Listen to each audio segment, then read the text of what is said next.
Assalamualaikum warahmatullahi wabarakatuh. Perkenalkan, nama saya Syekh Miftahul Fauzi, Program Studi Sejarah Peradaban Islam, mahasiswa Setiabdi Riyadul Ulum. Di sini saya akan mempresentasikan sebuah sejarah atau sebuah tempat yang bersejarah yang bernama Astana Gede. Astana Gede Kawali yang terletak di Dusun Indrayasa Kawali. Keberagaman peninggalan sejarah pada masa lampau berupa 6 buah prasasti, 2 buah menhir, makam kuno dan mata air Cikawali, batu palinggih, punden berundak, lingga dan yoni. Di mana peninggalan bersejarah tersebut berasal dari 3 periode, yakni periode prasejarah, periode Hindu dan periode Islam, serta membahas mengenai silsilah raja-raja Galuh yang berpusat di Kawali yang dikupas secara sistematis. Situs Kawali yang disebut juga situs Astana Gede yang dikenal sebagai kompleks peninggalan sejarah dan budaya masa lampau, yaitu masa kerajaan Galuh sekitar abad 14 Masehi. Astana Gede Kawali merupakan tempat suci pada masa pemerintahan kerajaan Sunda Galuh di Kawali. Pada zaman dahulu Astana Gede bernama Kabuyutan Sanghyang Lingga, tempat makam orang besar yaitu Adipati Singacala sebagai Raja Kawali tahun 1643 sampai 1780 Masehi. 18 Masehi. Orang yang pertama menemukan situs Astana Gede Kawali adalah Thomas Raffles pada tahun 1817. Diteruskan oleh Gubernur Jenderal Damer Bantuis tahun 1853, Priderek tahun 1952, lalu Brumun tahun 1867, Tuan Pets tahun 1896, Plaite tahun 1911, Dehan tahun 1912, dan dipugar oleh Puslit Arkenas tahun 1984 atau tahun 1985.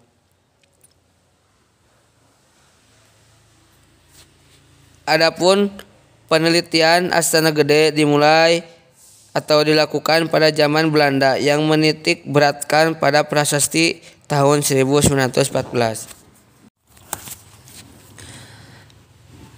Adapun orang yang pertama menceritakan adanya prasasti di Kawali adalah seorang bangsa Eropa yang pernah menjabat sebagai Gubernur Jenderal di Pulau Jawa, yaitu Thomas Stamford Raffles.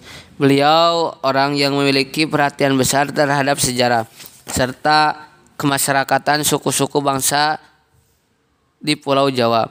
Sebagai wujud perhatiannya, kemudian ia melakukan penelitiannya dan membubuhkan hasil penelitian itu dengan judul History of Java sebanyak 2 jilid. Dalam buku tersebut mencantumkan faksimiil prasasti Kawali beserta batu tulis Bogor pada tahun 1817. Raffles menyebutkan bahwa prasasti di Kawali salah satu di antara prasasti zaman Pajajaran yang umumnya berisi penghormatan terhadap para raja. Orang yang pertama membaca, mentranskripsikan dan menerjemahkan prasasti Kawali adalah Fredericks tahun 1955 yang menyebutkan bahwa atribut yang terdapat di sudut kiri sebelah atas menyerupai Trisula. Ia berpendapat bahwa cakra di sebelah itu merupakan roda cakra dari kepercayaan agama Buddha, sedangkan Trisula berasal dari agama Siwa. Keduanya menunjukkan bahwa pada waktu itu sudah ada kepercayaan Siwa dan Buddha sebelumnya keduanya agama itu telah ada di tanah Sunda. Dari beberapa data yang terkumpul diketahui bahwa prasasti-prasasti yang ditemukan di Jawa Barat hingga saat ini berjumlah 16 buah, baik yang ditulis pada batu maupun logam. Ke-16 prasasti tersebut terhitung selama 11 abad perjalanan sejarah Jawa Barat, dari masa Tarumanegara abad ke-5 Masehi sampai masa runtuhnya Pakuan Pajajaran pada abad ke-16 atau 10 sampai 11 Masehi, dan Sunda kuno abad ke-14 sampai 16 Masehi. Bila dibandingkan dengan di Jawa Tengah dan Jawa Timur, maka jumlah prasasti yang ditemukan di Jawa Barat ini tergolong sedikit Ke-16 prasasti itu diantaranya terdapat di Kampung Indrayasa, Kecamatan Kawali, Kabupaten Ciamis.